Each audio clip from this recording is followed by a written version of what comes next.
10% ముస్లిం బీసీలు కట్టారు. నీ అయ్యే జాగిరా మీ తాత జాగిరా? ఎట్లా కప్తారు బీసీల ముస్లింలను? ఏ బీసీ సంఘం ఒప్పుకున్నది? అలా ఏమైనా బీసీ సంఘాలు ఏ ప్రభుత్వానికి అడుగులు మొక్కుతారు బీసీ సంఘాలు. ఇలా బీసీలకు అన్యాయం చేస్తున్నారు. ఏ ఒక్క బీసీ సంఘం మాడతలేదు.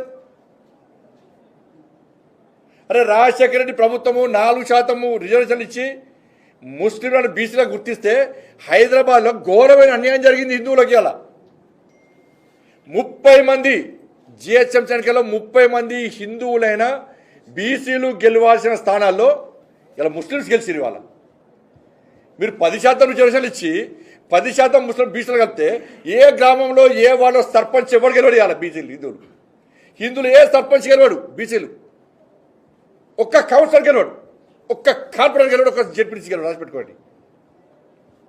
అయిపోయి ఓట్లు ఒక్కదికి వేసుకుంటారు వాళ్ళు. ఈ బీసీల బతికేంది? అలా హిందువుల బతికేంది తెలంగాణ రాష్ట్రంలో. బిచ్చ బతుక అదేమన్నా హిందువులది అడకదిరన్నా మిమ్మల్ని ఏమన్నా? ఎంఐ పార్టీ ఒత్తిడికి తలొగ్గియాలా? హిందువుల మనోబలు దెబ్బతీసి ఏందన్న జాతి? అరే మేము బొట్టు పెట్టుకుంటాం, మాకు గోత్రం ఉంటుంది,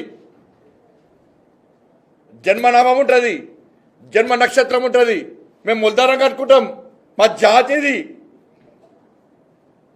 ఒక జాతికి ఇంకో జాతికి తేడా ఏందో గ్రహిస్తలేదు ప్రభుత్వం, కాంగ్రెస్ పార్టీ ప్రభుత్వం. కేవలం ముస్లిం మైనార్టీల ఓటు బ్యాంక్ ద్వారా గెలవాలనుకుంటున్నది మన ప్రభుత్వం స్థానిక సంస్థల ఎన్నికల్లో.